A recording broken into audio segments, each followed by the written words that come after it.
Hello students, welcome back to the channel Dinesh sir live study. आप मेरे साथ सीख रहे हैं वेक्टर चैप्टर, जो मैथ्स 1 के अंदर चैप्टर नंबर 5 है। 2020 में आया हुआ 12th का न्यू सिलेबस। इसके अंदर हमने लास्ट में एक्सरसाइज 5.1 एंड 5.2 कंप्लीट किया था। जो लास्ट लेक्चर मैंने आपको दिया था उसमें 5.3 ये जो एक्सरसाइज है इसका पूरा बेसिक कंसेप्ट बताया था। बहुत ही ज़्यादा कंसेप्ट था। सारी की सारी चीज़ें मैंने आपको सिखाने की कोशिश की थी। आज हम स्टार्ट करने जा रहे हैं एक्सरसाइज 5.3 के सारे जो एक्सरसाइज के क्वेश्चंस है वो। चलो शुरू करते हैं। टेक्स्ट बुक अपने पास रखिए। क्वेश्चंस जो है बड़े बड़े हैं तो मैं यहाँ फ्लैश कर दूंगा क्वेश्चन, और आप टेक्स्ट बुक में भी क्वेश्चन पढ़ते रहना। 5.3 का जो सबसे पहला क्वेश्चन है, find two unit vectors each of the following which is perpendicular to both u bar and v bar where u bar and v bar are given. u bar and v bar दिया हुआ है, हम लोगों को दो unit vector find करना है जो इन दोनों वेक्टर को परपेंडिकुलर है। कैसे करना होगा चलो देखते हैं। यहाँ पर दो वेक्टर की बात कर रहे हैं, u बार एंड v बार। ये देखो, ये u बार और v बार ये दिया हुआ आई जे के फॉर्म में। तो सपोज ये u बार एक है वेक्टर है और ये दूसरा वेक्टर है v बार। ओके, ये दो वेक्टर इस तरह से दिया हुआ है। ये दोनों परपेंडिकुलर है क्या, पता नहीं। ओके, ये दो वेक्टर है, देख सकते हो ऐसे दो वेक्टर से।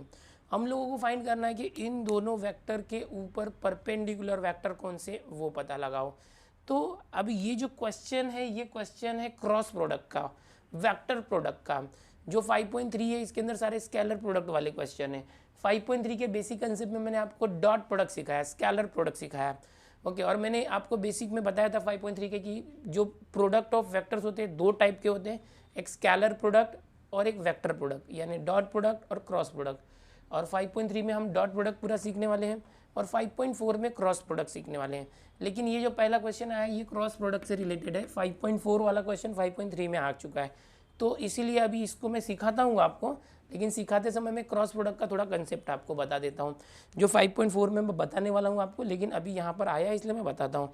कोई भी दो वेक्टर है, अगर इन दोनों वेक्टर के ऊपर कोई एक परपेंडिकुलर यूनिट वेक्टर निकालना है, जैसे यहाँ क्वेश्चन बोला है u बार एंड v बार दो वेक्टर्स हैं एंड इनके ऊपर जो परपेंडिकुलर यूनिट वेक्टर है वो निकालो। तो कैसे निकालना, ये दोनों वेक्टर जो है इसका क्रॉस प्रोडक्ट निकालना होता है। जैसे u बार और ये v बार, तो u बार क्रॉस v बार, और इनके ऊपर परपेंडिकुलर यूनिट वेक्टर मतलब ये होता है, देखो इस तरह से, इस तरह से। ये तो दोनों वेक्टर है, सपोज ये दोनों वेक्टर है तो ये उसका परपेंडिकुलर वेक्टर हो गया। अगर ऐसे है तो ये परपेंडिकुलर हो गया। अब देखो ये दो वेक्टर है, आपको दिख रहा है यहाँ से रेड और ग्रीन कलर में दिख रहा होगा, ठीक है।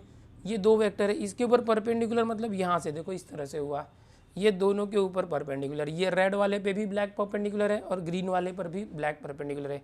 तो ये जो है इसका अगर यूनिट मैग्नीट्यूड है, मैग्नीट्यूड 1 यूनिट है और ये इन दोनों के ऊपर परपेंडिकुलर है, तो ये क्या हुआ, unit vector perpendicular to these two vectors.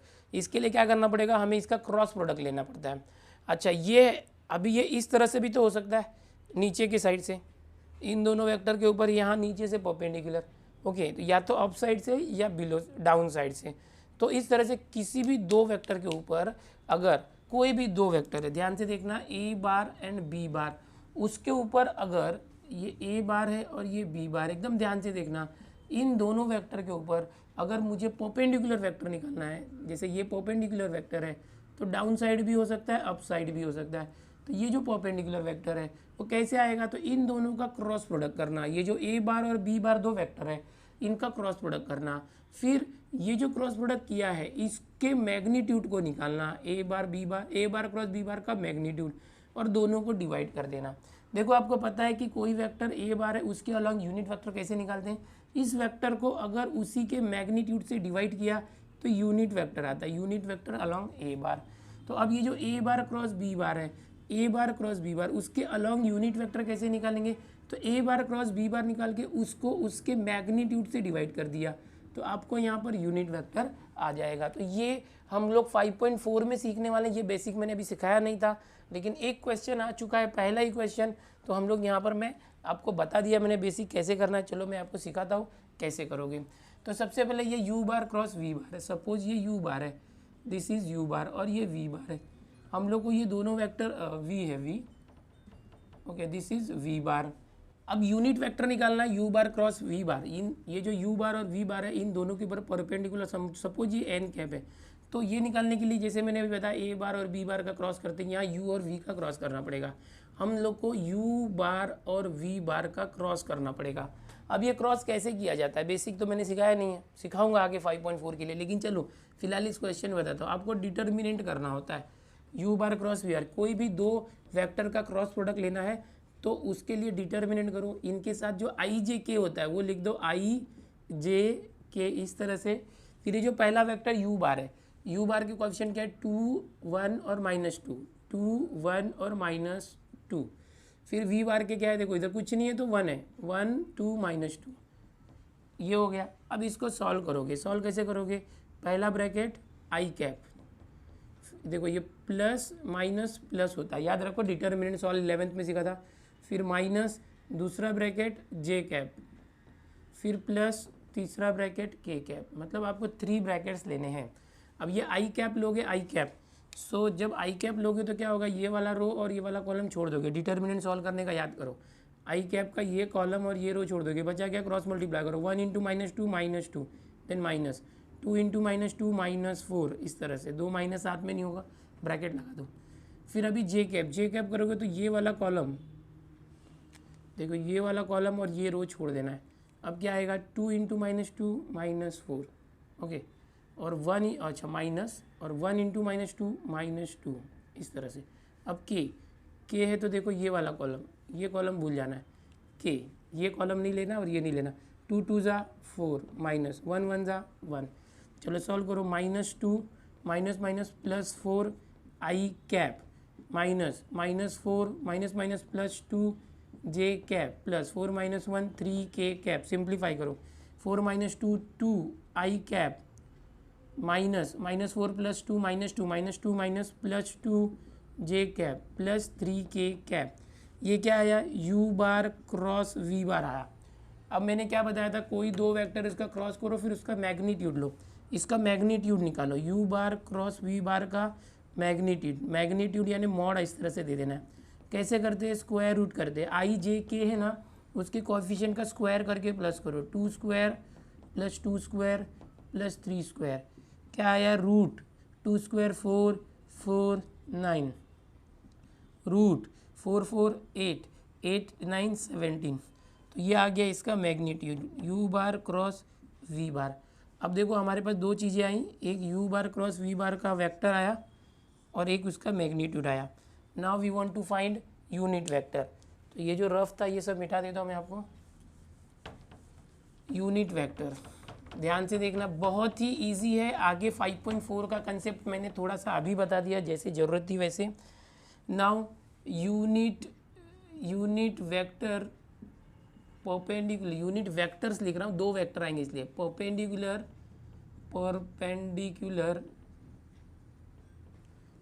To u bar and v bar are given by, इस तरह से आपको लिखना चाहिए। सपोज मैं एन कैप नाम देता हूँ तो u bar cross v bar upon इसका ही मैग्नीट्यूड से डिवाइड करना, okay. So n cap is equal to, अच्छा ये प्लस माइनस 2 आएगा, क्यों 2 आएगा पता चला ना, जैसे ये है इस तरह से यू बार एंड वी बार, तो एक जो वेक्टर है ऊपर रहेगा प्लस और एक नीचे रहेगा माइनस, ओके इस तरह से। So plus minus u bar cross v bar क्या है, देखो यू क्रॉस वी क्या है, 2i + 2j + 3k, 2i + 2j + 3k, okay cap है ये unit vector upon u cross v का मैग्नीट्यूड √17, सो √17, ठीक है। सो एन कैप क्या आ जाएगा, देखो प्लस माइनस ब्रैकेट में ये √17 सबके पास दो, 2/√17 i cap plus 2/√17 j cap plus 3/√17 k cap, okay. इसके अंदर दो वेक्टर्स हैं, एक प्लस में है और एक माइनस में है, इसको इतना लिख के छोड़ सकते हो, या तो अलग अलग लिखना है तो अलग अलग भी कर सकते हो। एक बार प्लस वाला आंसर लिखो, n cap is equal to plus 2/√17 i cap plus 2/√17 j cap plus 3/√17 k cap, ये एक हो गया। एंड दूसरा वेक्टर होगा n cap is equal to minus और यही वाला, ओके। इसको दो बार लिखो या एक बार में ही लिखोगे तो भी चलेगा। चलो ये हो गया है, पहला क्वेश्चन हो गया, ओके। तो ये दो दो आंसर आए, दो वेक्टर आया, एक प्लस में एक माइनस में। क्या करना है, कभी भी किसी भी दो वेक्टर के ऊपर यूनिट वेक्टर परपेंडिकुलर निकालना है, दोनों को क्रॉस प्रोडक्ट निकालो। क्रॉस प्रोडक्ट निकालने के लिए डिटर्मिनेंट यूज़ करते हैं, ओके, और उसका मैग्नीट्यूड निकाल के डिवाइड कर दो। चलो ये आ गया है, पहला यहाँ से कॉपी कर लो, अगला क्वेश्चन कर दें। सेकेंड क्वेश्चन क्या है देखो अपनी टेक्स्ट बुक में, if a bar and B bar are two vectors perpendicular to each other then prove that. यहाँ पर ए बार और बी बार दो वेक्टर से परपेंडिकुलर है एक दूसरे को, और हमें ये प्रूव करना है। तो देखो ए bar and B bar are perpendicular to each other, ये दिया हुआ है, a perpendicular to each other, okay, to each other, ये दिया हुआ है। तो कोई भी दो वेक्टर, याद रखना, कोई भी दो वेक्टर कोई भी दो वेक्टर जब भी परपेंडिकुलर होते हैं, जब भी दो वेक्टर परपेंडिकुलर होते हैं तो उनका डॉट प्रोडक्ट जीरो होता है, a bar dot B bar zero होता है। हमेशा याद रखना, कोई भी दो वेक्टर जब भी परपेंडिकुलर रहे तो डॉट प्रोडक्ट जीरो होता है। और 5.3 के अंदर ये बहुत ही इंपॉर्टेंट कंसेप्ट है। मेन कंसेप्ट क्या है कि कोई दो वेक्टर है, ओके, अगर वो परपेंडिकुलर है, मतलब ए बार परपेंडिकुलर बी बार, तो आप सीधे क्या करो, दोनों का डॉट प्रोडक्ट जीरो लिख दो, दोनों का डॉट प्रोडक्ट जीरो, और हमारा सम सॉल्व हो जाएगा। बहुत सारे क्वेश्चन में ये कंसेप्ट यूज होगा, पूरे 5.3 में वेक्टर के बहुत सारे क्वेश्चन इसी की वजह से इजीली सॉल्व हो जाते हैं कि अगर दो वेक्टर परपेंडिकुलर है तो उनका डॉट प्रोडक्ट जीरो। दिमाग में फिट कर लो, परपेंडिकुलर है दो वेक्टर मतलब डॉट प्रोडक्ट जीरो। अच्छा, ये डॉट प्रोडक्ट कॉम्यूटेटिव होता है, a bar dot B bar zero है तो बी बार डॉट ए बार भी जीरो, दोनों का आंसर सेम ही होता है। A bar dot B bar का वैल्यू और बी बार डॉट ए बार का वैल्यू सेम होता है, मैंने बेसिक में आपको बताया था। अब प्रूफ कैसे करें, ये प्रूफ करना है, ये जो LHS है इज इक्वल टू RHS, तो ले लो ना LHS ले लो, आ जाओ भाई, LHS a bar plus b bar the whole square, LHS ले लिया। अब देखो बेसिक फॉर्मूला आपको याद है a plus b the whole square का, वैसे फॉर्मूला अप्लाई कर सकते हैं, बट वेक्टर इसलिए डायरेक्ट फॉर्मूला मत याद करो, a square plus 2ab plus b square. इसको आप ऐसे लिखो, ए बार प्लस बी बार को दो बार लिखो, क्योंकि किसी का स्क्वायर होता है, जैसे 5 स्क्वायर मतलब 5 इंटू 5 करते हैं ना हम लोग, वैसे इसका स्क्वायर मतलब इसको दो बार लिखो। डायरेक्ट फार्मूला अप्लाई किया तो डायरेक्ट फार्मूला अप्लाई किया तो चलेगा, बट यहाँ पर जो प्रोडक्ट है वो डॉट और क्रॉस दो होता है, स्केलर और वेक्टर। तो जब आप a square plus 2ab plus b square करोगे तो ए और बी के बीच में डॉट प्रोडक्ट है या क्रॉस प्रोडक्ट वो पता नहीं चलेगा ना, मल्टीप्लाई दो तरीके से होता है। इसलिए आप इस तरह से ही करना, डायरेक्ट फार्मूला मत यूज़ करना, डोंट यूज़ डायरेक्ट फार्मूला। अब क्या होगा, यहाँ स्क्वायर नहीं है, स्क्वायर तो स्क्वायर की वजह से दो बार लिख दिया। Now multiply a bar to both then b bar to both, distribute करना, ए बार इंटू ए बार, तो a bar square, a bar और ए बार मल्टीप्लाई होकर स्क्वायर हो गया, ए bar into b bar, so plus a bar dot B bar. अब हम लोग dot product कर रहे हैं, यहाँ डॉट प्रोडक्ट किया है, देखो इसका स्क्वायर मतलब दो बार लिखा और बीच में डॉट रखा है, क्रॉस नहीं है, डॉट। फिर बी बार डॉट ए बार, बी बार डॉट ए बार, प्लस बी बार और बी बार मतलब b bar dot B bar. इस तरह से चाहिए तो मैं आपको एक्सपांड करके दिखाता हूँ। ए बार का ए बार में मल्टीप्लाई हो तो a bar dot A bar, then b bar dot B bar. Finally क्या मिलेगा, a bar dot A bar is a bar square. जब किसी वेक्टर का स्क्वायर हो जाता है तो वो उसका मैग्नीट्यूड हो जाता है, जब किसी भी वेक्टर को स्क्वायर करते हैं तो मैग्नीट्यूड का स्क्वायर होता है। A bar dot B bar कितना था, देखो ए bar dot B bar zero, b bar dot ए बार भी जीरो, प्लस ये क्या हो जाएगा बी बार का स्क्वायर, ओके। सो फाइनली ये क्या है, a bar magnitude square, okay, plus b bar magnitude square, zero zero हट गया, ये क्या है LHS। अब आप सोच रहे होगे सर मैग्नीट्यूड क्यों, तो मैं वापस बोलता हूँ कि जब भी कोई वेक्टर होता है इसका जब स्क्वायर करते हैं स्क्वायर, तो मैग्नीट्यूड का स्क्वायर करते हैं, तब वो वेक्टर है स्केलर में कन्वर्ट हो जाता है, ओके, स्क्वायर करने के बाद। तो ये LHS आया। Now go to RHS। RHS क्या है, देखो यहाँ पर करते हैं RHS, अच्छे से आपको दिखना चाहिए। मैं बहुत सारी चीज़ें बेसिक से बताता हूँ, स्लो बताता हूँ, हो सकता है टाइम लगे, लेकिन हाँ मैं जो सिखाऊंगा कभी भूलोगे नहीं, इसलिए मैं आराम से बिना घाई किए आपको सब कुछ बताता हूँ। अब दूसरा क्या RHS, देखो ए bar minus b bar the whole square, a bar minus b bar the whole square. जैसे ये किया ना वैसे ही करो, इसको दो बार लिख दो, a bar minus b bar dot A bar minus b bar. ये डॉट बहुत इंपॉर्टेंट है, इस डॉट के वजह से आपके मार्क्स कट सकते हैं। मेरा कट गया था 11th में, 99 मार्क्स आए थे 100 में से, मुझे आज भी याद है। ये डॉट मैंने नहीं किया था, मैडम ने 100 में से 1 मार्क कट करके 99 दिया था, बाकी सब परफेक्ट था। तो ये डॉट को याद रखो हमेशा, a bar minus b bar dot A bar minus b bar.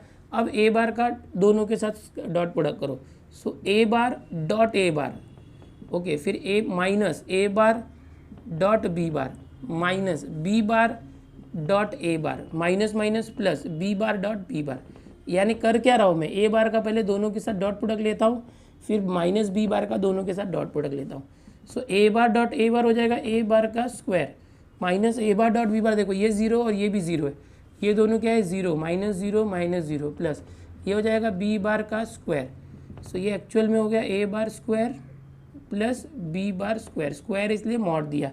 So this is RHS। अब दोनों को मैच करो, देखो LHS कितना आया, ए बार ए स्क्वायर प्लस बी स्क्वायर, ये भी वही आया। सो ये यू कैन राइट देयरफॉर, यहाँ पर लिख सकते हो कि ये इज इक्वल, ये RHS था, RHS ये LHS है, okay, RHS is equal to LHS, hence proved that जो क्वेश्चन था, क्या क्वेश्चन था ये वाला, mod a bar plus b bar the whole square is equal to, अच्छा मॉड नहीं है वहाँ पर, मॉड नहीं है तो भी स्क्वायर है तो मॉड ही हो जाता है, जैसा क्वेश्चन है लिखना, okay, bracket a bar minus b bar the whole square, ये हो गया, ठीक है। ये इस तरह से प्रूफ करना था। क्वेश्चन नंबर 2 यहाँ पर हो चुका है, कॉपी कर लो, अगला क्वेश्चन देखते हैं। एक्सरसाइज 5.3 के अंदर क्वेश्चन नंबर 3 देखो क्या दिया हुआ है, find the value of c so that for all real x the vectors this and this make an obtuse angle. यहाँ दो वेक्टर दिए हैं, इसको नाम देते हैं A bar and B bar, ये दो वेक्टर है, बोला गया कि ये दोनों ऑब्ट्यूज एंगल बनाते हैं। तो कोई भी याद रखो, दो वेक्टर अगर, ओके, फॉर ऑब्ट्यूज एंगल, कोई भी दो वेक्टर जो है अगर ऑब्ट्यूज एंगल बनाते हैं तो उनका जो डॉट प्रोडक्ट है वो जीरो से छोटा होता है। क्या क्या होता है, अगर समझो कि 90 डिग्री यानी परपेंडिकुलर है, कोई दो वेक्टर का थीटा जो है 90 है, सो दोनों का डॉट प्रोडक्ट जीरो होता है। लेकिन अगर लेस देन थीटा है, नहीं लेस देन 90 है, थीटा जो है वो 0 और 90 के बीच में है, तो a bar dot B bar जो होगा 0 से ग्रेटर होता है। लेकिन अगर जो थीटा है वो 90 से ज़्यादा और 180 से कम है यानी ऑब्ट्यूज है, तो इनका डॉट प्रोडक्ट क्या होता है कि ग्रेटर देन 0 था ना, ये लेस देन 0 होता है। ये तीन कंडीशन है। अब आपको यहाँ ऑब्ट्यूज दिया, अगर एक्यूट दिया होगा तो भी आप कर पाओगे। तो ये कंडीशन है यहाँ पर, इस कंडीशन के अकॉर्डिंग हम लोगों को फाइंड द वैल्यूज ऑफ सी बोला है क्वेश्चन में, वैल्यूज ऑफ सी यानी सी की सारी वैल्यूज फाइंड करो। तो यहाँ पर एक सी अननोन है, देख सकते हो सी अननोन है, चलो कोई बात नहीं, ए बार की जगह पर ये लिख दो x c i cap minus 6j cap plus 3k cap, ये आ चुका है। डॉट बी बार ये है, देखो x i cap plus 2j cap plus 2cx k cap और लेस देन 0 होना चाहिए। मैंने दो वेक्टर का मल्टीप्लाई यहाँ पर कर दिया है।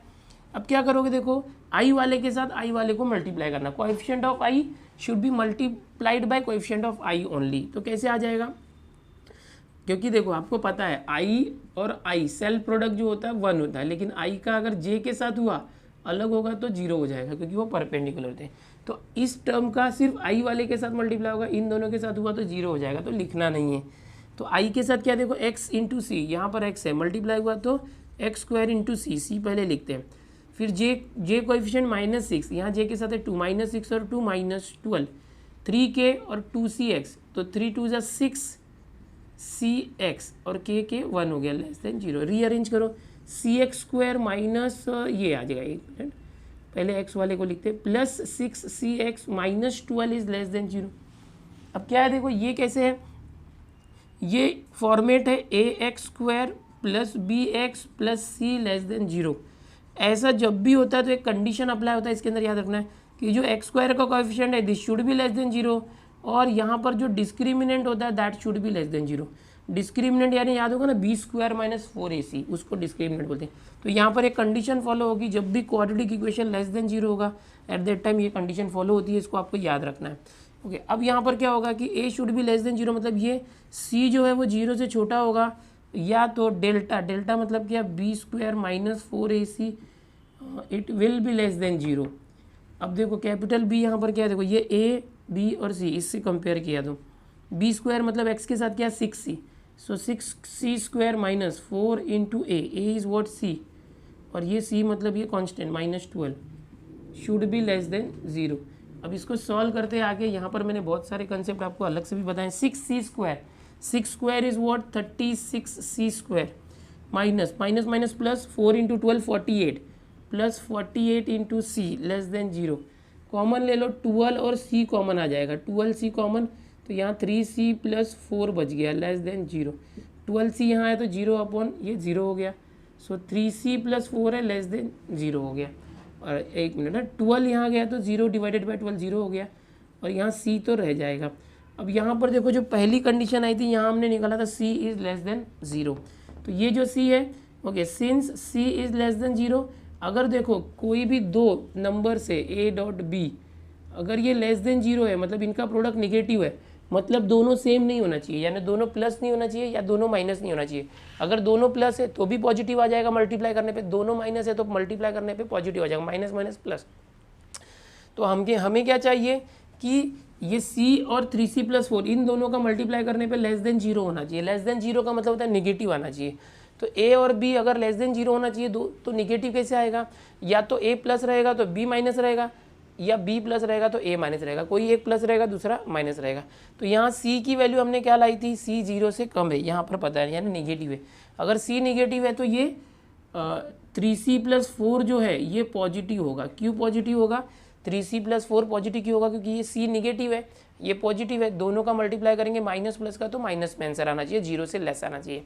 अब यहाँ पर क्या हो जाएगा 3c प्लस 4 वहाँ गया तो माइनस 4 हो गया, c माइनस 4 अपॉन 3 हो गया। तो c का एक वैल्यू आया ये, c का एक वैल्यू आया a। नंबर लाइन बना के देखते हैं, देखो नंबर लाइन ये रहा नंबर लाइन, यहाँ पर 0 है सपोज, यहाँ पर 1 है ओके, और जो भी है यहाँ -1 इस तरफ है ओके, पॉजिटिव नेगेटिव। अब ये 0 निगेटिव कहाँ पर आया -4 अपॉन 3, तो समझो यहाँ पर ये 1 के इस तरफ आता है, ये है -4 अपॉन 3। वैल्यू क्या है c की -4 अपॉन 3 से ग्रेटर, तो ये -4 अपॉन 3 से ग्रेटर मतलब उस तरफ होता है, बड़ा नंबर उस तरफ होता है।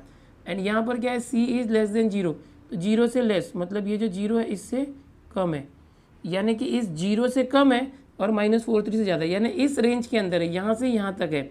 सो फाइनली हम क्या लिखेंगे, जो c है c लाइज बिटवीन 0 से ज़्यादा है बट -4 अपॉन 3 से एक सेकेंड ना, -4 अपॉन 3 छोटा नंबर है, तो हम ऐसे लिखेंगे, देखो ध्यान से देखना, 0 c जो है c -4 अपॉन 3 से बड़ा है, -4 अपॉन 3 से, ये -4 अपॉन 3 0 से भी छोटा है, तो -4 अपॉन 3 से बड़ा है और 0 से छोटा है। देखो c is less than 0, c is less than 0 but c is greater than -4/3, c -4/3 से ग्रेटर है, तो ये c के लिए रेंज आ गया।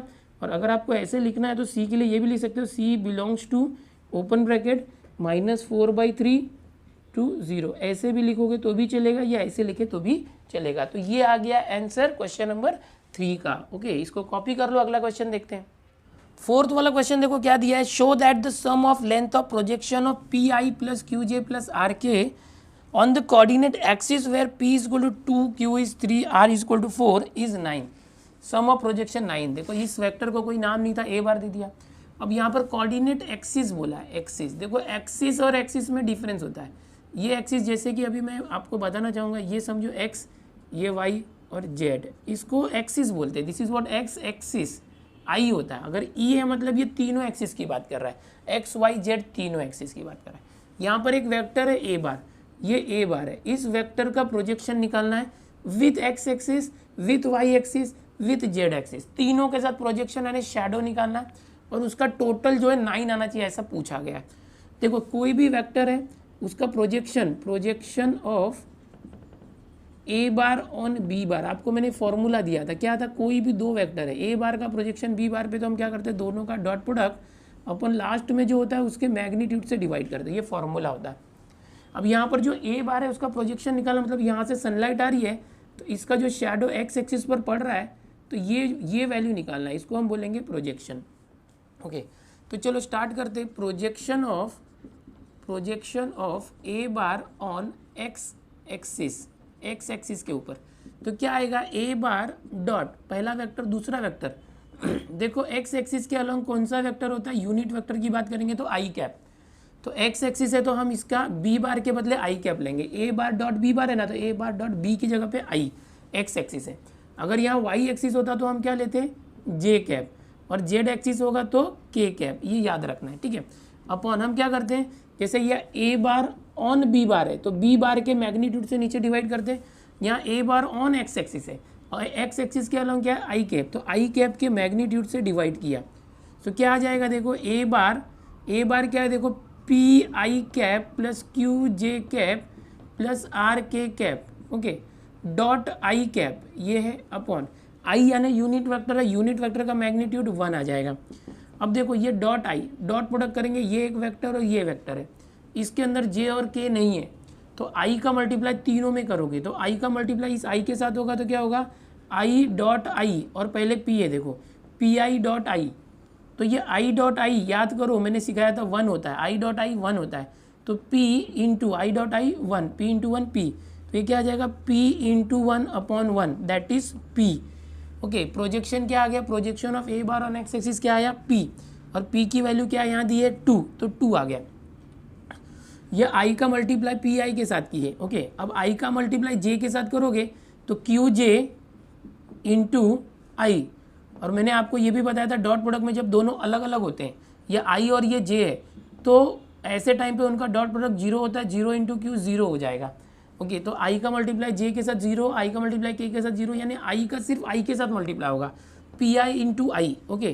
तो पी आई इंटू आई, तो पी और आई इंटू आई 1, P into 1 P, P upon 1 P, P की वैल्यू 2। अब ये projection of a bar on x axis था, अभी तीनों का निकालना है, सेम वे से करेंगे। सिमिलरली आप लिखोगे similarly projection of a bar on y axis, और तीसरा क्या था, projection of a bar on z axis. कैसे करोगे, देखो projection of a bar on y axis, अब ये ए बार है, इसका एक्स एक्सिस पे प्रोजेक्शन क्या आया, ध्यान से देखो पी आया, एक्स एक्सिस पे प्रोजेक्शन क्या आया, पी यानी 2 आया, ओके। तो अगर वाई एक्सिस पे करोगे तो क्या आएगा, क्यू आएगा 3 आएगा, क्यू आएगा 3, वाई एक्सिस पे 3। और सिमिलरली ए बार का प्रोजेक्शन जेड एक्सिस पे, जेड एक्सिस पे क्या आएगा, यहाँ पर ये जो आर है वो आएगा, आर मतलब 4 आएगा, डायरेक्ट कर दिया सिमिलरली। अगर आप सॉल्व करना चाहो तो कर सकते हो, ए बार डॉट जे करेंगे, ए बार डॉट जे अपॉन जे का मैग्नीट्यूड, तो ये 1 हो जाएगा, और जे के साथ जे का मल्टीप्लाई होगा, तो जे इंटू जे 1, और ये क्यू आंसर आएगा, देखो आ गया क्यू यानी 3, ओके। सिमिलरली लिख के कर दो। अब लास्ट में क्या पूछा इसके अंदर क्वेश्चन में, देखो sum of length of projection, sum of length of projection on coordinate axis is, अब यहाँ करते, ये समझने के लिए था, सब मिटा दिया। Sum of length of projections, sum of length of projections on coordinate axis, coordinate axis ई लिखना, ई तीनों, इज इक्वल टू, तीनों को प्लस करो, ये क्या था P 2 3 4, 2 + 3 + 4 that is 2 3 5, 5 + 4 9, hence proved, ये प्रूफ करना था, ओके, हैंस प्रूव्ड, ये प्रूफ करना था। तो यहाँ पर क्वेश्चन नंबर 4 हो चुका है, कॉपी कर लो इसको। अगला जो क्वेश्चन है 5th वाला, suppose that all sides of quadrilateral are equal in length, यानी एक क्वाड्रिलेटरल है, और आगे पढ़ लेते पहले, and opposite sides are parallel, एक क्वाड्रिलेटरल बनाओ जिसके आमने सामने की साइड्स पैरेलल है इस तरह से, and all sides are equal in length, सारे के सारे साइड्स आमने सामने की साइड जो है सबकी लेंथ सेम है, ओके, नहीं ऑल साइड्स, ओके, क्या दिया देखो, suppose that all sides of quadrilateral are equal, ये जो क्वाड्रिलेटरल है इसकी सभी की सभी साइड सेम है, लेकिन आमने सामने की साइड पैरेलल है। बोला क्या गया है, use vector method to show that diagonals are perpendicular, हमें प्रूफ करना है कि डायगोनल जो है परपेंडिकुलर है। तो यहाँ डायगोनल क्या होगा, देखो डायगोनल ये होता है, ये एक डायगोनल हो गया, ये दूसरा डायगोनल हो गया, ओके, ये दोनों डायगोनल है, तो हमें प्रूफ करना है कि ये दोनों डायगोनल परपेंडिकुलर है। तो दोनों डायगोनल को वेक्टर फॉर्म में समझो, देखो किसी भी दो वेक्टर को ए बार और बी बार को अगर परपेंडिकुलर प्रूफ करना है कि ए बार परपेंडिकुलर बी बार, तो सीधे इन दोनों का डॉट प्रोडक्ट निकालो, डॉट प्रोडक्ट और 0 आना चाहिए, क्योंकि हमको पता है किसी भी दो वेक्टर का डॉट प्रोडक्ट अगर 0 आया तो वो दोनों वेक्टर जो है परपेंडिकुलर होते हैं। अब इसी का था ना प्रॉपर्टीज में। अब यहाँ पर इसका कोई नाम नहीं है तो आप नाम खुद से दो, A B C D, हमेशा कोशिश करो कि यहाँ से नाम स्टार्ट करने। तो अब यहाँ पर देखो ये हो गया। अब ये दोनों जो डायगोनल्स है क्या, देखो अभी हम लोग यहाँ पर पहले लिखेंगे गिवन। गिवन क्या है कि ऑल साइड्स आर सेम। अगर मैं वेक्टर फॉर्म में लिखूँ तो ए बी बार का जो मैग्नीट्यूड है, ये जो वेक्टर है इसका magnitude is equal to B C bar magnitude is equal to C D bar magnitude is equal to D A bar या तो ए डी बार मैग्नीट्यूड। सबका मैग्नीट्यूड सेम है, डायरेक्शन अलग हो सकता है। दूसरा क्या दिया है कि अपोजिट साइड्स पैरेलल है, यानी ए बी वेक्टर और d c vector, a b vector और डी सी वेक्टर सेम होगा, क्योंकि जो ए बी और डी सी जो है वो क्या बोला है, पैरेलल है, opposite sides are parallel. A b और डी सी का डायरेक्शन सेम है और उसकी वैल्यू भी सेम है ना, लेंथ, तो दोनों वेक्टर ही इक्वल हो गया। एंड यहाँ पर देखो ये जो बी सी वेक्टर है और ए डी वेक्टर है, B c vector and a d vector, इनका भी लेंथ सेम है और डायरेक्शन भी सेम है, पैरेलल दिया हुआ है, तो दोनों वेक्टर इक्वल हो गए। ये गिवन है। अभी टू प्रूफ क्या बोला है, टू प्रूव ज्योमेट्री जैसा कर सकते हैं हम। टू प्रूव जैसे बोला है कि जो A B A C bar है, A C bar is perpendicular to B D bar, ये दोनों वेक्टर जो है दोनों वेक्टर परपेंडिकुलर, ये प्रूफ करना है, तो प्रूफ लिख दें। ओके, आप ऐसे नहीं लिखोगे तो भी चलेगा, बट बोलते हैं ना ज्योमेट्री में आपने सीखा था क्या दिया है, क्या प्रूव करना है और कैसे प्रूव करना है। तो यहाँ पर हम क्या करते हैं कि ये जो दोनों का डॉट प्रोडक्ट निकालने वाले कौन से, डायगोनल, जिसको परपेंडिकुलर प्रूफ करना है, ए सी बार और बी डी बार का मैं डॉट प्रोडक्ट निकालूंगा, ए C bar and B D bar का, दोनों का जो डॉट प्रोडक्ट है वो 0 आ रहा है क्या देखूंगा, बट ए सी बार और बी डी बार की वैल्यू तो पता नहीं है। तो एक काम करते हैं हम लोग, क्या करते हैं यहाँ ए सी बार लेते हैं। चलो, इन ट्राइंगल ए बी सी, देखो ए बी सी ये ट्राइंगल लेता हूँ, यहाँ ए सी बार क्या आएगा बताओ, ए सी बार, ध्यान से देखना, ये जो ए सी है वो कैसे आएगा, अगर मैं समझूँ कि यहाँ से ये ट्राइंगल का है ए बी और ये बी सी, और ये समझो इस तरह से वेक्टर समझता हूँ, ओके, कंसिडर करता हूँ, तो ए सी बार कैसे आएगा, a b plus B c, triangle law याद आ रहा है, a b plus B C is equal to A c, a b में बी सी को प्लस किया तो ए सी आएगा, triangle law of vector addition से। तो ये आ चुका है a b plus B c, okay, but इनका मैग्नीट्यूड सेम है, देखो ए बी और बी सी का दोनों का मैग्नीट्यूड सेम है, ए बी और बी सी का, बट डायरेक्शन तो अलग है। ऐसे रखो इसको, इक्वेशन नंबर 1 दे सकते हो। ओके, अभी दूसरा ट्राइंगल लो, इन ट्राइंगल ये वाला ए बी डी, ये ट्राइंगल लेते हैं। ओके, क्या आ जाएगा, देखो यहाँ से बी डी अगर मुझे चाहिए, b D bar, b D bar, तो ये बी डी कैसे आएगा, अब समझो ना कि ये एरो यहाँ से समझने के ऊपर है, बी ए प्लस ए डी, देखो B A plus A D is equal to B D, triangle law use कर रहे हैं, समझने के लिए बनाया है। बी ए में ए डी को प्लस किया, बी ए प्लस ए डी, ध्यान से देखना, बी ए प्लस ए डी किया तो बी डी आ गया, ये आ गया, इक्वेशन नंबर 2 हो गया, एकदम ध्यान से देखो। अब हमें देखो बी डी और ए सी मिल गया, ये जो बी डी है वो और ए सी दोनों वेक्टर मिल गए हैं। अभी मुझे चेक करना है ये परपेंडिकुलर है या नहीं, प्रूफ करना है परपेंडिकुलर है, मतलब इन दोनों का डॉट प्रोडक्ट 0 होता है। तो हम लोग क्या करते हैं, इनका डॉट प्रोडक्ट लेते हैं। देखो now A C bar dot B D bar, इन दोनों का डॉट प्रोडक्ट लिया, कैसे लेंगे, ये जो है a B bar plus B C bar dot b a bar plus A D bar, okay, dot product लिया।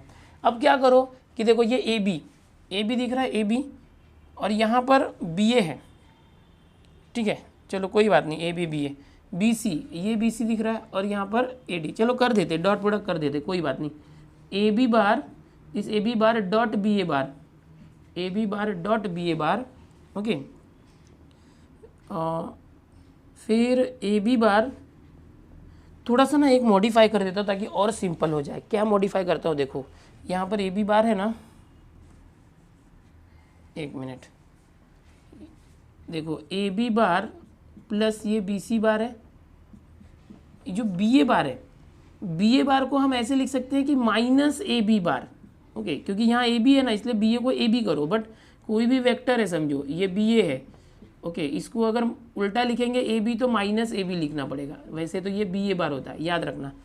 अब ए डी और बी सी में क्या रिलेशन है, देखो ए डी और बी सी में, देखो ए डी और बी सी दोनों वेक्टर सेम है, यहाँ ए डी बार और बी सी बार दोनों सेम है, तो मैं यहाँ पर लिख सकता हूँ ए डी की जगह पर मैं लिख देता हूँ बी सी, ए डी बार है वहाँ पर लिख देता हूँ बी सी बार, ओके, ये क्या है, गिवन से आया, given A D bar is equal to B C bar, okay. अब थोड़ा सा और मॉडिफाई कर देता हूँ इसको, A B bar plus B C bar, ये या तो हम क्या करते हैं, देखो थोड़ा सा इसको मैं मॉडिफाई ऐसे करता हूँ, चलेगा, मत मॉडिफाई करो, अभी मल्टीप्लाई कर दो।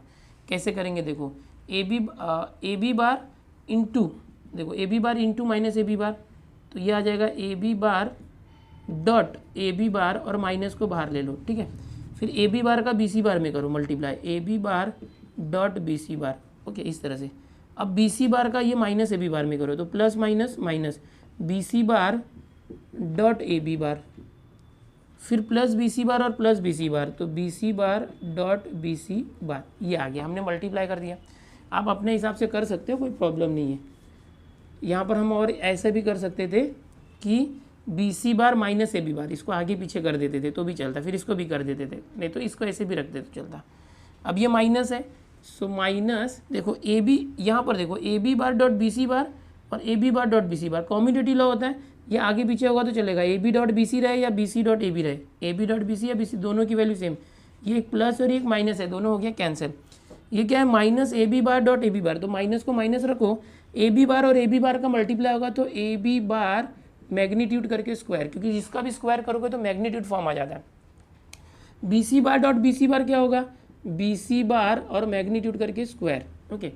अब यहाँ पर देखो ए बी बार और बी सी बार, यहाँ पर मैग्नीट्यूड की बात करते हैं, ए बी बार का मैग्नीट्यूड और बी सी बार सी डी सबका मैग्नीट्यूड सेम है, all are having same magnitude, तो यहाँ पर लिख सकते हैं कि since magnitude of A B bar is equal to magnitude of B C bar, कहाँ से आया, given, this is given, okay. Therefore देखो, इसलिए इसका जो आंसर आएगा क्या आ जाएगा, किसका आंसर आ रहा है वो भी लिखो, ये आ रहा है A C bar dot B D bar, A C bar dot B D bar का जो आंसर आएगा, देखो इसका मैग्नीट्यूड और इसका सेम है, ये माइनस और ये प्लस है तो जीरो आ जाएगा, समझे क्या। अगर समझो ये 5 है तो ये भी 5 है, -5 + 5 जीरो आ गया ना, क्यों, क्योंकि ये दोनों सेम है ना, ए बी बार और बी सी बार देखो यहाँ क्वेश्चन में दिया है दोनों सेम है, तो दोनों का डॉट प्रोडक्ट क्या आ गया, जीरो, ओके। ये दोनों एक प्लस एक माइनस है, जीरो आ गया। अब दोनों का डॉट प्रोडक्ट जीरो है, इसलिए क्या हो जाएगा, therefore A C bar is perpendicular to B D bar, A C bar क्या है, ये डायगोनल और बी डी ये, therefore diagonals of required quadrilaterals are perpendicular, इस तरह से आप लिख सकते हो, हेंस प्रूव करके, ओके। तो यहाँ से कॉपी कर लो। क्वेश्चन नंबर 5 बहुत आसान है, जब भी कुछ परपेंडिकुलर प्रूफ किया जाए, करने के लिए बोला जाए, उन दोनों का डॉट प्रोडक्ट निकाल के जीरो ला दो तो वो परपेंडिकुलर प्रूफ होता है। कॉपी करो, अगला देखते हैं। अगला जो क्वेश्चन है उसमें question 6 determine whether A bar and B bar are orthogonal, parallel और नीदर, यानी क्या कि यहाँ पर दो वेक्टर्स दिए हुए हैं, 6 के अंदर सब क्वेश्चंस भी हैं। फर्स्ट हम देख रहे हैं ए बार बी बार, ये दो वेक्टर दिए हैं, जैसे सेकेंड थर्ड क्वेश्चन भी है। उसके अंदर करना क्या है कि ये जो ए बार और बी बार है, दो वेक्टर्स दिए हुए हैं आई जे के फॉर्मेट में, इन दोनों को चेक करना है कि दोनों ऑर्थोगोनल, ऑर्थोगोनल का मतलब क्या होता है, एट राइट एंगल्स, यानी परपेंडिकुलर ही होता है, दोनों परपेंडिकुलर है क्या, या दोनों पैरेलल है क्या, ए बार और बी बार परपेंडिकुलर है या पैरेलल है, या नाइदर, या नीदर बोलो या नाइदर बोलो, ओके। इसका प्रोनाउंसिएशन ऐसे होता है, यानी नाइदर मतलब क्या है, परपेंडिकुलर भी नहीं है पैरेलल भी नहीं है।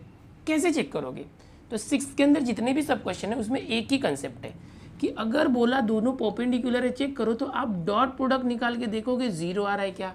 अगर डॉट प्रोडक्ट निकाल के जीरो आ रहा है मतलब दोनों वेक्टर परपेंडिकुलर है।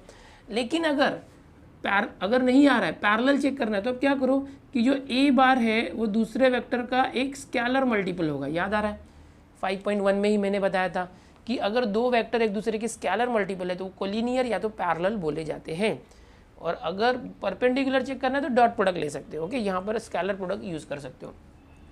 अब ए बार और बी बार है, सबसे पहले चेक करो डायरेक्ट देख के कि वो पैरेलल हो सकता है क्या। हमेशा याद करो पहले पैरेलल चेक करने का, देन गो फॉर परपेंडिकुलर। और पैरेलल कैसे चेक करने का, ऐसे जस्ट ओरली देखने का क्या मल्टीपल है क्या कुछ।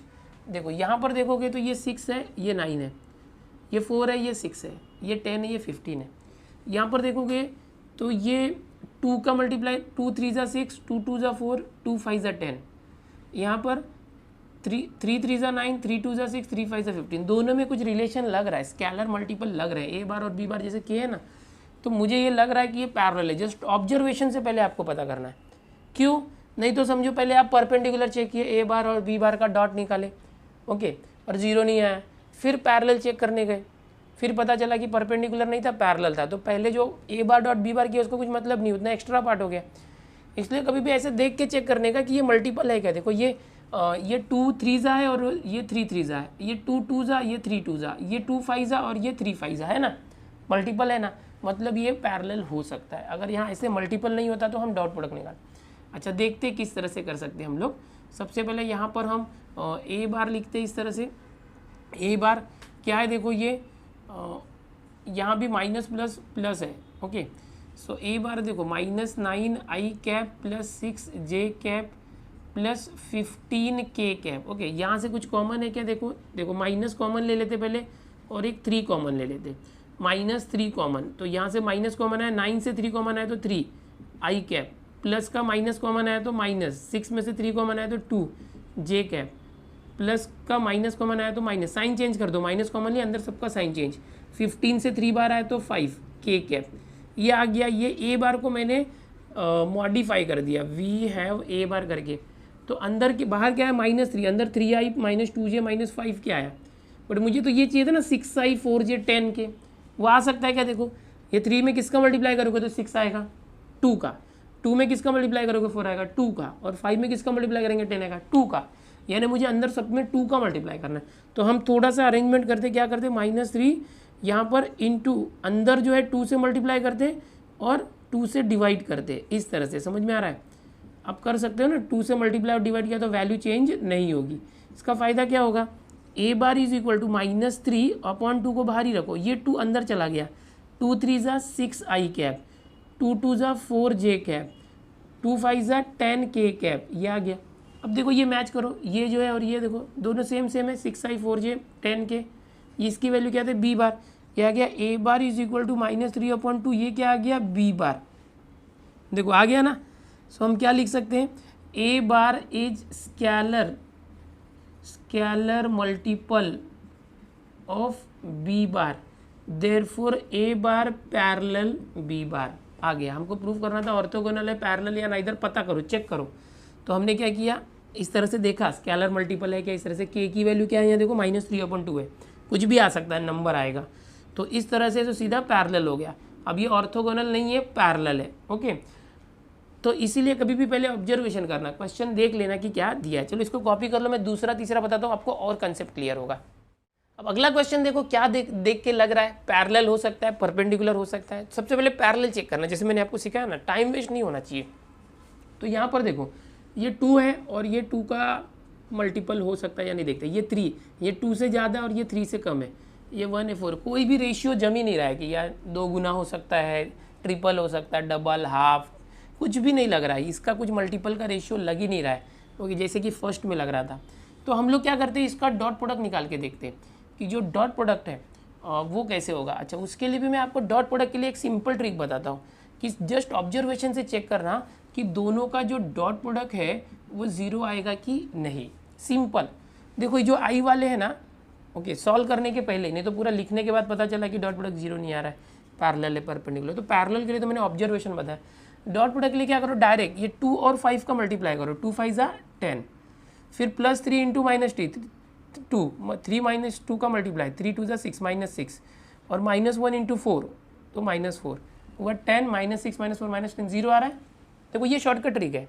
क्या ट्रिक है कि जो आई के कोएफिशिएंट है उसको मल्टीप्लाई करके देखो, 10 आया, जे के कोएफिशिएंट को मल्टीप्लाई किया -6 और के कोएफिशिएंट 0 आया, मतलब इन दोनों का डॉट प्रोडक्ट 0 आने वाला है, मतलब ये परपेंडिकुलर है, मतलब ये सॉल्व हो गया। लेकिन एग्जाम में तो बोर्ड में लिख के दिखाना पड़ेगा ना स्टेप बाय स्टेप। चलो लिख के देखते हैं।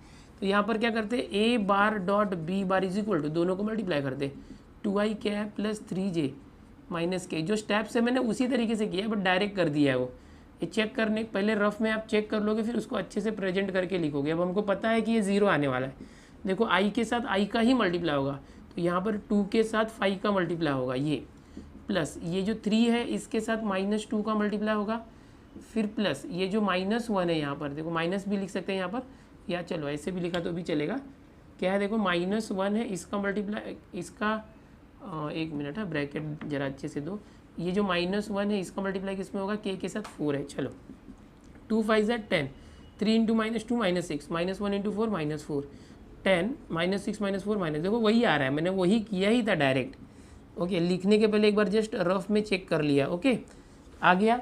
Okay, therefore A bar perpendicular to B bar, therefore A bar and B bar are, ये जो परपेंडिकुलर के लिए वर्ड दिया ऑर्थोगोनल वो लिख दो, ऑर्थोगोनल। ओके, इसके पहले वाले में पैरेलल लिखना था, तो हो चुका है यहाँ पर। ओके, चलो कॉपी करो इसको, ये कॉपी करो। तीसरा देखते हैं। तीसरा जो क्वेश्चन है 6th के अंदर, यहाँ पर ए बार जो है इस तरह से फ्रैक्शन में दिया हुआ है। देखते ही कुछ मल्टीपल है क्या, पैरेलल हो सकता है क्या दोनों। देखो ये 5 का और ये 4, ये हाफ है, ये 3, ये 1/3 है। ओके, कुछ भी रेशियो मुझे नहीं दिख रहा है। ओके, लेकिन अगर परपेंडिकुलर है क्या चेक करने के लिए क्या ट्रिक बताया, इसका मल्टीप्लाई कर दो, -3/5 × 5। ओके, फिर +½ × 4, ये जे वाले कोएफिशिएंट का रफ में कर रहा हूँ मैं, +1/3 × 3, 0 आ रहा है क्या। देखो जो आई के कोएफिशिएंट है, जे के कोएफिशिएंट और के कोएफिशिएंट, दोनों को मल्टीप्लाई करके इस तरह से करके देखते 0 आ रहा है क्या। 5 कैंसिल, 2 2 ज़ा 3 3 कैंसिल, तो -3, 1 2 ज़ा 2 +1, सो -3 +3 0 आ रहा है। देखो रफ में करके देखा 0 आ रहा, मतलब ये पैरेलल नहीं हो गया, परपेंडिकुलर ही है। तो अब सीधे सीधे जैसे मैंने बताया था ए बार डॉट बी बार करो। ओके, और मल्टीप्लाई करो, -3/5 आई कैप +½ जे कैप +1/3 के कैप डॉट, फिर ये ले लो 5 आई cap +4 J cap 3 K cap.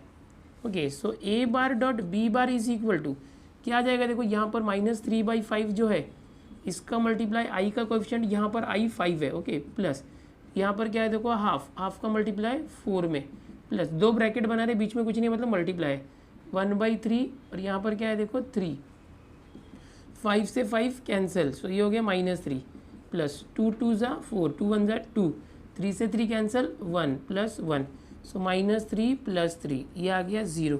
A bar dot B bar is equal to 0 आ गया। तो अब ये 0 आ गया तो क्या लिख सकते हैं, therefore A bar perpendicular B bar, therefore A bar and B bar are orthogonal. ये हो गया।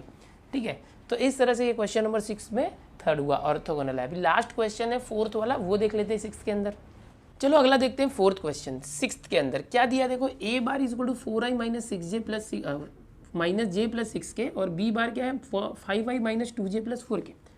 सबसे पहले पैरेलल है क्या चेक करो। देखो ये 4 है, ये 4 से 5 है, 4 से ज़्यादा है, और ये 6 है और ये 4 है, उससे कम है, मल्टीपल है ही नहीं। मतलब अगर ये इससे ज़्यादा है तो ये भी तो ज़्यादा होना चाहिए ना, मल्टीपल होना चाहिए ना उतना टाइम, ऐसा है नहीं, तो ये पैरेलल होगा नहीं ऑब्जर्वेशन से। परपेंडिकुलर चेक करना है तो 4 5 ज़ा 20, -1 - 2 मल्टीप्लाई तो +2, 20 + 2 22, और 6 4 ज़ा 24। ओके, तो 22 + 24, अरे बाप रे, ये तो 46 हो गया, 0 नहीं आ रहा, मतलब परपेंडिकुलर भी नहीं है। देख के ही पता चल रहा है, लिख के दिखाना पड़ेगा। ए बार डॉट बी बार करो, 4i कैप -j कैप, जैसे मैंने बताया ऐसे करो, ये तो खुद से भी कर सकते हो अभी आप। 5i cap -2j cap +4k cap, सो क्या आ जाएगा देखो 4i और 5i, 4 और 5 का मल्टीप्लाई, i के जो कोएफिशिएंट है वो एक साथ आ जाएंगे, प्लस j के साथ क्या है -1, j के साथ है -2, प्लस k का कोएफिशिएंट 6, यहाँ k का कोएफिशिएंट 4, 4 5 ज़ा 20, प्लस -1 × -2 +2, प्लस 6 4 ज़ा 24, 24 2 26, और 20 46। 0 आया क्या, A bar dot B bar, A bar dot B bar is not equal to 0, therefore A bar is not orthogonal. देखो वो लिखा है ऑर्थोगोनल, यानी ए बार और B bar, A bar and B bar, हाँ, A bar and B bar are not orthogonal. Okay, और parallel है कि नहीं कैसे चेक करेंगे, तो मल्टीपल है या नहीं, ऐसा देख के मालूम पड़ रहा है कि मल्टीपल नहीं है, हमने ऑब्जर्वेशन से। Also by observation we can say that A bar is not scalar multiple of B bar, A bar is not scalar multiple of B bar, therefore A bar and b bar are not parallel, okay. तो ये हो गया। अब यहाँ पर पूछा गया था कि determine whether A bar and B bar are orthogonal, parallel और neither. Okay, so finally therefore A bar and B bar are neither orthogonal nor parallel, यानी ये ऑर्थोगोनल भी नहीं है और पैरेलल भी नहीं है। यहाँ हमने क्या चेक किया था, परपेंडिकुलर यानी ऑर्थोगोनल है क्या, तो नहीं है। फिर चेक किया पैरेलल है क्या, नहीं है। फिर लास्ट लाइन लिख दिया पैरेलल भी नहीं ऑर्थोगोनल भी नहीं। ऑर्थोगोनल का मतलब क्या था, परपेंडिकुलर 90 डिग्री। चलो कॉपी करो, यहाँ 6th क्वेश्चन पूरा हो गया।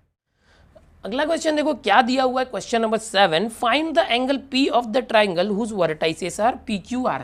PQR एक ट्राइंगल दिया है, उसके वर्टेक्स तीनों जो है, उसको वर्टाइसेस बोला गया, वो तीनों वर्टाइसेस के कोऑर्डिनेट दिए हैं। एंड यहाँ पर ये जो P है, find the angle at P बोला, ये जो P है उसकी यहाँ पर जो एंगल है थीटा समझो, इस एंगल की वैल्यू फाइंड करनी है। तो कभी भी याद रखो किसी भी एंगल की वैल्यू फाइंड करने रहे तो सपोज मेरे पास दो वेक्टर है A बार और B बार, तो इनका डॉट प्रोडक्ट होता है AB cos थीटा। A और B क्या है, इनके मैग्नीट्यूड है, डायरेक्ट लिख रहा हूँ।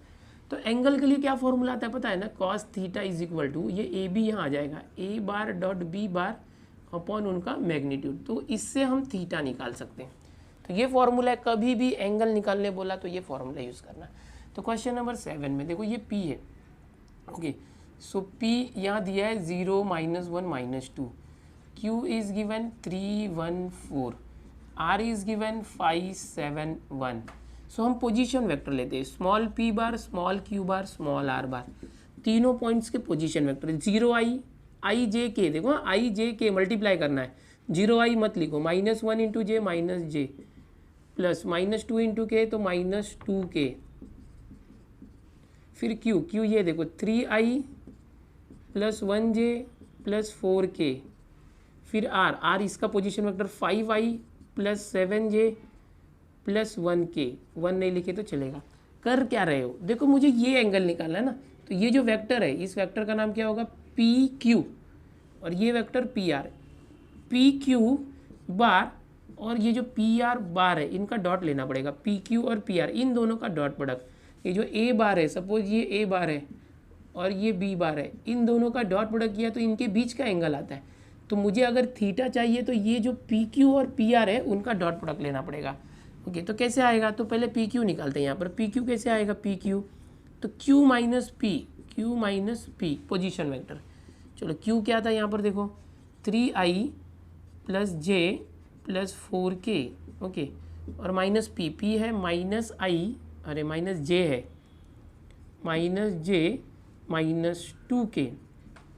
तो क्या आ जाएगा देखो यहाँ पर यह आ जाएगा 3i plus j plus 4k minus plus j minus plus 2k। अब ये आ गया 3i, यहाँ आई नहीं है, 3i हो गया, प्लस 1j प्लस 2j हो गया, plus 4k plus 2k plus 6k हो गया। तो ये क्या आ गया आपके पास, PQ बार आ गया, एक वेक्टर आ गया PQ जिसकी हमें ज़रूरत थी PQ। दूसरा क्या चाहिए, PR चाहिए। तो PR कैसे निकालोगे, यहाँ से करते हैं PR बार, देखो कैसे लेते हैं, ये जो बाद में R है ना, R bar minus P bar. So how much is R bar is, ये देखो यहाँ से निकालता 5i plus 7j plus k, 5i plus 7j plus k minus P bar क्या है देखो, ये है यहाँ पर P bar minus j minus 2k। Okay, so क्या आ जाएगा देखो 5i प्लस 7j और minus plus 1j, 7j plus 1j plus 8j, एक स्टेप डायरेक्ट करो, माइनस के बाद सबका साइन चेंज करो, 1k minus plus 2k, 1k plus 2k 3k cap. तो ये क्या आया, PR बार आया। तो अब आपके सामने दो वेक्टर आ चुके हैं, PQ बार और PR बार। अब ये cos थीटा का फॉर्मूला यूज़ करो, वी हैव एंगल के लिए direct cos theta is equal to, ये दोनों वेक्टर का डॉट प्रोडक्ट। अच्छा, ये डॉट प्रोडक्ट को यहाँ पर मैं यूज़ करता हूँ, cos theta is equal to PQ bar dot PR bar upon उसका मैग्नीट्यूड नीचे लेना है, जो PQ बार है उसका मैग्नीट्यूड और PR बार का मैग्नीट्यूड, इस तरह से करेंगे। सो हम लोग को पहले मैग्नीट्यूड भी इनका निकालना पड़ेगा। ये जो PQ बार है, PQ बार का मैग्नीट्यूड कैसे आएगा, यहाँ पर देखो इसका मैग्नीट्यूड आपको स्क्वायर रूट करना चाहिए, और IJK के साथ में जो भी कोएफिशिएंट है 3 2 6 उसका स्क्वायर करो, 3 2 6, 3 स्क्वायर 9 4 36 49, क्या आ जाएगा √49। So we get 7। PQ का मैग्नीट्यूड क्या आया, 7। सिमिलरली PR के मैग्नीट्यूड को फाइंड करो। चलो यहाँ पर मैं थोड़ा सा इसको हटा देता हूँ, बेसिक कंसेप्ट यहाँ करते हैं।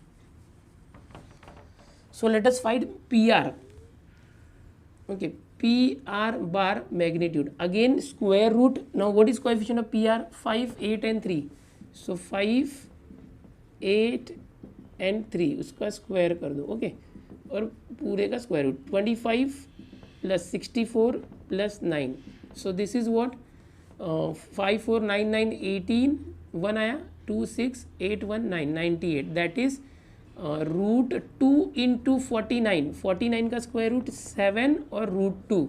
सो this is what magnitude of P R bar. ये मिल गया.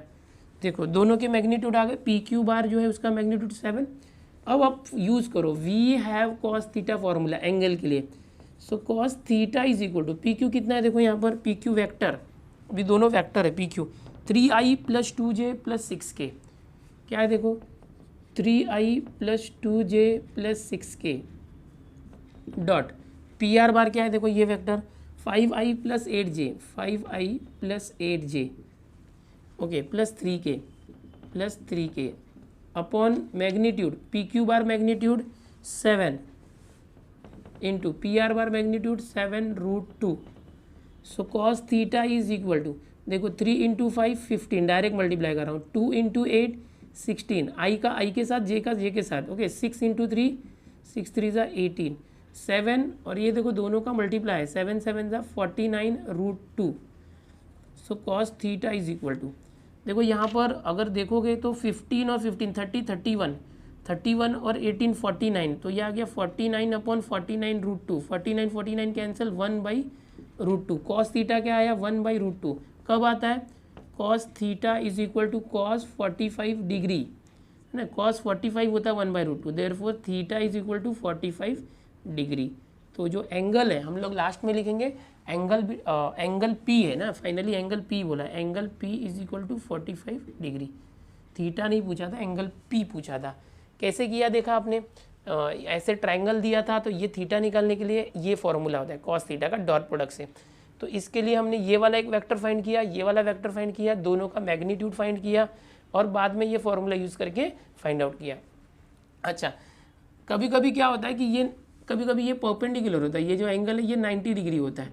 तो इतना करने की जरूरत नहीं है डायरेक्ट भी कर सकते हो. ऐसे चेक करके कर सकते हो कि जो ये दो वेक्टर आए ना ये दोनों ये 3 5 ज़ा 15 2 8 ज़ा 16 6 3 ज़ा 18. अगर सबका प्लस 0 हो रहा है जैसे भी किए थे 6th में तो डायरेक्ट ही कर देना डॉट प्रोडक्ट 0 ला के दिखा देना. 0 आ रहा है इसलिए बट इनका डॉट प्रोडक्ट 0 नहीं आएगा तो हम क्या करेंगे अगर एंगल 45 है 30 है 60 है 70 है तो ऐसे करना पड़ेगा. ठीक है क्वेश्चन 7 कॉपी करो. सॉल्यूशन को इसके आगे देखते हैं. अगला जो क्वेश्चन है बहुत ही इंटरेस्टिंग है. क्वेश्चन नंबर 8 देखो यहाँ पर एक डायग्राम हमें दिया हुआ है टेक्स्ट बुक के अंदर. पी क्यू आर ये तीनों कैप दिए यूनिट वेक्टर से. क्वेश्चन में ही दिया है P Q R cap are unit vectors. Unit vector से यूनिट वेक्टर से मतलब इनकी जो मैग्नीट्यूड होगा तीनों का P cap Q cap R cap तीनों का जो मैग्नीट्यूड होगा 1 होगा. यानी यहाँ पर समझो ये ट्राइंगल है. ट्राइंगल का नाम टेक्स्ट बुक में है क्या नहीं है.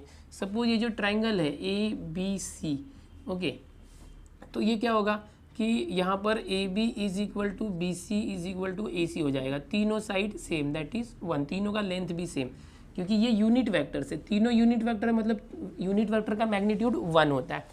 तो ये जो ट्राइंगल है वो क्या हो जाएगा triangle A B C is equilateral triangle. Equilateral triangle ये क्या होता है जिसकी तीनों की तीनों साइड सेम होती है हर एक एंगल 60 डिग्री होता है उसको इक्विलेटरल ट्राइंगल बोलते हैं. तो इससे क्या हो जाएगा एंगल ए क्या हो जाएगा एंगल ए हो जाएगा 60 डिग्री. ओके अभी आपको क्वेश्चन नंबर 7 में मैंने बताया था ये अगर एंगल फाइंड करना है सब वैसे तो हमने 60 निकाल लिया डायरेक्ट ओके क्योंकि यूनिट वेक्टर से तीनों साइड सेम है तो 60 आएगा. लेकिन ये एंगल फाइंड करने के लिए क्या फॉर्मूला बताया था मैंने वी हैव करके. वी हैव ये वेक्टर और ये वेक्टर दोनों का डॉट प्रोडक्ट. अच्छा कॉस थीटा कॉस ये एंगल ए है तो समझो कॉस एंगल ए क्या था फॉर्मूला इन दोनों का dot product P cap dot Q cap ये डॉट प्रोडक्ट अपॉन क्या था इनका मैग्नीट्यूड होता है पी कैप का मैग्नीट्यूड अपॉन क्यू कैप का मैग्नीट्यूड. अभी एक फॉर्मूला बताया था मैंने कॉस थीटा का वो फॉर्मूला यूज़ कर रहा हूँ. अब ये क्या है कॉस ए क्या है 60 डिग्री हमने निकाला ना कॉस 60 इज इक्वल टू ये P cap dot Q cap upon ये यूनिट वेक्टर है इनका मैग्नीट्यूड कितना है तीनों का 1. पी और क्यू का भी मैग्नीट्यूड 1 होगा तो 1 इंटू 1. कॉस 60 ट्रिगो के टेबल से निकालो क्या होता था 1/2 ये P cap dot Q cap upon 1 into 1 1। Finally हमको क्या निकालना है, डॉट निकालना है, dot product P cap dot Q cap, ये जो है ना P cap dot Q cap, ये इसकी वैल्यू क्या आ जाएगी 1/2। सो फाइनली हम लोगों को इसकी वैल्यू मिल गई। अब दूसरा देखते हैं, दूसरा क्या फाइंड करना है, P cap dot R cap, किधर है देखो ये पी और आर, तो यहाँ पर ये भी 60 है, तो कॉस बी ले लो, कॉस बी क्या आ जाएगा, पी और आर का डॉट सेम ऐसे ही आएगा, P cap dot R cap, फिर इन लोगों का मैग्नीट्यूड, मैग्नीट्यूड ओके। सो क्या आएगा, P cap dot R cap upon इनका मैग्नीट्यूड 1 है, कॉस, अब बी क्या है देखो बी, यहाँ पर ए 60 है, कॉस बी भी 60 है, all angles are 60 degree, all angles are 60 degree. हम यहाँ पर लिख सकते हैं angle A, angle B, angle C, all angles are 60 degree. Cos 60 क्या होता है 1/2, ये हो जाएगा पी कैप यहाँ पर R cap upon 1। Final answer लिख दो, इसको आगे लिख दो, P cap dot R cap is equal to 1/2। हमको यही निकालना था। ये दोनों के सोल्यूशन यहाँ हो चुके, काफ़ी आसान था सोल्यूशन। क्वेश्चन नंबर 8 का हम लोगों ने जो एंगल वाला फॉर्मूला ये यूज़ किया, ये बहुत ही इंपॉर्टेंट फॉर्मूला है। कौन सा फॉर्मूला है देखो, कॉस थीटा, अगर ए बार और बी बार कोई दो वेक्टर्स हैं तो उन दोनों का डॉट प्रोडक्ट अपॉन उनका मैग्नीट्यूड से मल्टीप्लाई करते हैं, बस ये फॉर्मूला यूज़ हो रहा है। क्वेश्चन नंबर 7 में हुआ था, 8 में हुआ था। अब आगे चल के देखते हैं क्वेश्चन नंबर 9। 9th वाला क्वेश्चन कहता है prove by vector method that the angle subtended on a semi circle is a right angle. ये थियरम है, आपने 9th में देखा था कि कोई अगर सेमी सर्कल है, इस तरह से अगर समझो कोई एक सेमी सर्कल है, सर्कल का आधा भाग है, ये डायामीटर है समझो, ये सेंटर है समझो ओ, इस तरह से, तो यहाँ पर अगर कोई भी एक एंगल सबटेंड करते हैं इसके अंदर, या तो ये जो सेमी सर्कल के अंदर किसी भी पॉइंट पर डायमीटर के जो एंड पॉइंट है ये और ये, अगर यहाँ पर कोई एक एंगल बनता है तो ये एंगल जो होता है राइट एंगल होता है, ऐसा प्रूफ करना है। चलो नाम दे दो फटाफट, ए बी डायमीटर है, ये सी पॉइंट है, ये ओ ओरिजिन है। यहाँ से समझो मैं एक इस तरह से ड्रॉ करता हूँ, ओके। अब बेसिक कंसेप्ट देखो, ये जो है ये रेडियस होगा, ये भी रेडियस होगा, बिकॉज ये ओरिजिन है, ओरिजिन से सर्कल के किसी भी पॉइंट को टच करते तो वो रेडियस होता है, वैसे ये भी रेडियस होगा। सो सबके सब रेडियस है, ओके। तो यहाँ पर वेक्टर की बात करेंगे तो हम ऐसे बोल सकते हैं ये आर बार है और ये भी आर बार है। अगर इस डायरेक्शन में देखा तो अगर ये यहाँ से यहाँ आर बार है और यहाँ से यहाँ देखोगे तो माइनस आर बार आ जाएगा, और यहाँ से यहाँ देखेंगे तो ये प्लस आर बार ही रहेगा। तो एच पर डायरेक्शन हम लोग करेंगे, ओके। इसका मैग्नीट्यूड जो है आर रहेगा, ओके, और ये भी जो है आर है, ओके। अब यहाँ पर ये आर इनका मैग्नीट्यूड में ले रहा हूँ सिर्फ आर, ओके। अब यहाँ पर क्या हो रहा है देखो, ये आर है, फिर से देखो ये आर अगर बार ऐसे लिया और ये अगर ऐसे लेना तो ये माइनस आर हो जाएगा, मैग्नीट्यूड से में इसका डायरेक्शन बिल्कुल अलग है, अपोजिट भी नहीं। इसको मैं अलग वेक्टर ले लेता हूँ ए, क्योंकि मैग्नीट्यूड तो सेम है, ये रेडियस है, ये भी रेडियस है, ये भी रेडियस है, बट ये दोनों अपोजिट डायरेक्शन में रेडियस, बट ये रेडियस का डायरेक्शन अलग है। तो वेक्टर के फॉर्म में वेक्टर ये आर बार और ए बार सेम नहीं होगा, दोनों वेक्टर अलग हो गया।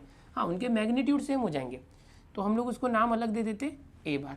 अब क्या होगा देखो, क्वेश्चन नंबर 9 हम कर रहे हैं। यहाँ से मैं आपको बताता हूँ कि हम लोगों को प्रूफ करना है कि ये सेमी सर्कल में ये राइट एंगल होता है, ये 90 डिग्री। मैंने अभी आपको क्या सिखाया कि जिसको भी 90 डिग्री करना है, कौन से वेक्टर से बन रहा है, ए सी ये वेक्टर और बी डी ये वेक्टर। तो ये ए सी बार और बी सी बार, ए सी और बी सी बार 0 लेके आओ, इन दोनों वेक्टर का डॉट प्रोडक्ट 0 लाओ तो ये 90 आ जाएगा, मतलब ये 90 है। अब ए सी बार कैसे आएगा, ए सी बार निकालने के देखो हमको ये रेडियस मालूम है, ये रेडियस मालूम है, ये भी रेडियस मालूम है, बट इसका नाम हमने अलग रखा ए, बी रख सकते हो, सी पी कुछ भी रख सकते हो। यहाँ पर रेडियस है इसलिए आर रख दिया, यहाँ भी ए रख सकते हो। वेक्टर लिख रहे हैं इसलिए अलग अलग नाम देना पड़ा, नहीं तो सबको मैं आर देता या सबको ए लिखता, ओके। अब क्या होगा देखो, एच पर डायरेक्शन, यहाँ पर मुझे ए सी बार निकालना है, ओके। तो हम प्रूफ लिख लेते, प्रूफ, ओके। कंसीडर, पहले तो लिख देना क्या क्या आपने कंसीडर किया है। Seg A B is diameter, seg A B is diameter and O is centre, point O is centre, okay. अब आगे देखते हैं कि हम ऐसे लिखते हैं कि यहाँ पर लेट ए ओ या O A is equal to O B is equal to r bar magnitude, magnitude ले रहे हैं, ओ ए और ओ बी जो है आर बार है, ओके। एंड यहाँ पर आगे देखते हैं O C is equal to O C bar is equal to A bar ले रहा हूँ मैं, या तो ओ सी का मैग्नीट्यूड ए बार। ओके, यहाँ पर मैग्नीट्यूड ए बार का सेम रहेगा, ये आर और आर ये भी रेडियस ही है, उसको नाम अलग अलग इसलिए दी क्योंकि उसका डायरेक्शन अलग है। ओके, तो ओ सी बार को ए बार दिया है। अब क्या करते हैं कि मुझे ए सी और बी सी चाहिए, तो मैं ये ट्राइंगल कंसिडर करता हूँ। देखो ये ट्राइंगल दिख रहा है आपको, in triangle A O C, in triangle A O C, easy तरीके से बताऊँगा, एकदम ध्यान से देखना। ए सी कैसे आएगा ए सी, देखो यहाँ से देखते हैं हम लोग कि अगर मैं ऐसे लेता हूँ ए ओ प्लस ओ सी, ऐसे ट्राइंगल लो, ए ओ प्लस ओ सी, ए ओ प्लस ओ सी आ जाएगा ना ए सी। तो ए सी कैसे आएगा, ए ओ प्लस ओ सी, समझे, ए ओ में ओ सी को प्लस किया तो ए सी आ गया। और वैसे ही अगर मुझे बी सी चाहिए तो कैसे आ जाएगा, बी सी, बी सी कैसे आ जाएगा, तो बी ओ में ओ सी प्लस किया, देखो बी ओ में ओ सी प्लस किया तो बी सी आ जाएगा, B O plus O C B C आ गया। कैसे आया, ट्राइंगल ऑफ वेक्टर एडिशन से। अब A C bar is equal to A O कितना है, देखो ए O R bar plus O सी क्या है, देखो ओ सी ए बार है। दोनों का मैग्नीट्यूड सेम है, दोनों रेडियस है, बट डायरेक्शन अलग होने की वजह से नाम अलग लिखा। ओके, यहाँ देखो बी सी कैसे आएगा, B C bar is equal to देखो बी ओ, अब बी ओ यहाँ है, देखो ए ओ को मैंने आर लिया था तो ओ बी भी आर होगा, R bar, but B O करेंगे तो माइनस आर बार आ जाएगा, R bar plus O C again A bar है। सो बी सी को मैं ऐसे लिख सकता हूँ, ए बार पहले लिखा, ए बार माइनस आर बार, ये बी सी हो गया। और ए सी को भी लिख सकता हूँ आगे पीछे, ये प्लस में है तो इसको ए बार प्लस आर बार कर दिया। ओके, इस तरीके से, चलो ये आ गया। अब मुझे क्या लाना था, ये 90 डिग्री प्रूफ करना है, तो मैं क्या करूँगा, ए सी डॉट बी सी करूँगा। ओके, चलो यहीं से करते हैं, A C bar dot B C bar, multiply करो दोनों का। ए सी क्या था, देखो ए bar plus r bar, A bar plus r bar dot B C क्या है, ए बार माइनस आर बार। चलो मल्टीप्लाई करो, देखो आप ऐसे नहीं कर सकते A plus B into A minus B, चलो डायरेक्ट करते, A square minus B square, formula yes 8th standard का याद है, वो स्केलर चीज़ें होती थी तब ये फॉर्मूला अप्लाई करना। ये वेक्टर्स में डायरेक्ट फॉर्मूला मत अप्लाई करो, डॉट प्रोडक्ट है तो डॉट प्रोडक्ट करना पड़ेगा, ए बार डॉट ए बार, फिर माइनस ए बार डॉट आर बार, फिर प्लस आर बार डॉट ए बार, फिर minus are bar dot r bar. ये ए बार डॉट ए बार तो ए बार का स्क्वायर, बट जब भी स्क्वायर करते हो तो मैग्नीट्यूड आ जाता है। देखो ए डॉट आर और आर डॉट ए ये कॉम्यूटेटिव होता है, आगे पीछे कर सकते हैं, ये माइनस है और ये प्लस है, जीरो हो गया, दोनों सेम ही है। और ये क्या हो गया, आर बार डॉट आर बार मतलब आर बार का स्क्वायर। अब देखो यहाँ पर ध्यान से देखना, ए बार और आर बार तो सेम है ना, मैग्नीट्यूड दोनों रेडियस है। ये जो ए बार और आर बार दोनों है क्या, दोनों मैग्नीट्यूड है, रेडियस है उनका मैग्नीट्यूड, ए बार का मैग्नीट्यूड रेडियस है, आर बार भी रेडियस है, तो दोनों क्या हो जाएगा, दोनों को माइनस करेंगे तो जीरो आ जाएगा, सेम नंबर को माइनस करोगे जीरो आता है। सो क्या आ गया, ए C bar dot B C bar क्या आ गया, जीरो आ गया, ए C bar dot B C बार जीरो आ गया। अब आप फाइनली लिखोगे यहाँ पर देयरफॉर हेंस प्रूव्ड दैट, इस तरह से आप लिखना। और जो भी क्वेश्चन यहाँ पर दिया था कि prove that angle subtended in the semi circle is right angle triangle, वो लाइन यहाँ पर लिखनी, क्वेश्चन यहाँ पर लिखना है। तो बहुत ही आसान था, इसको कॉपी कर लो। इसके बाद बताना चाहूँगा कि क्वेश्चन नंबर 10 के बाद जो टेक्स्ट बुक में और 14 क्वेश्चन तक है, ये 3D पर बेस्ड है, 3 डायमेंशनल ज्योमेट्री, यहाँ जिसके अंदर आपको याद है कोसाइन एंगल मैंने सिखाया था, डायरेक्शन कोसाइन, डायरेक्शन रेशियोज मैंने बताया था, उन चीज़ों के ऊपर डिपेंड है। वो एक अलग कंसेप्ट है 3D का, बेसिक में मैंने आपको सारी चीज़ें बताई हुई है। क्वेश्चन नंबर 10, 11, 12, 13, 14, 15, 14 तक जो भी क्वेश्चन है, इसका मैं नेक्स्ट वीडियो में आपको क्लियर करके दूंगा। एक वीडियो में पूरा 3D का क्वेश्चन बताऊंगा और उसके बाद हम लोग 5.4 स्टार्ट करेंगे। ओके, अब यहाँ पर जो क्वेश्चन नंबर 9 है ये हो चुका है 5.3 के अंदर, क्वेश्चन नंबर 1 से लेके 9 तक, और एक लेक्चर और 5.3 फिनिश। धीरे धीरे हम लोग 5.4 और 5.5 भी फिनिश कर देंगे। और ये चैप्टर फिनिश होने के बाद आगे टाइम नहीं लगने वाला, बिकॉज आगे जितने भी चैप्टर है सब छोटे छोटे हैं, एक एक एक्सरसाइज के चैप्टर है, सिर्फ डिफरेंशियल इक्वेशन को टाइम लगेगा। ओके, तो उम्मीद करता हूँ आपको ये सब लेक्चर्स पसंद आ रहे हैं, आपको मेरी टीचिंग अच्छी लगती हो तो आप इन वीडियोस को, हर वीडियो को लाइक कर दिया करो पहले।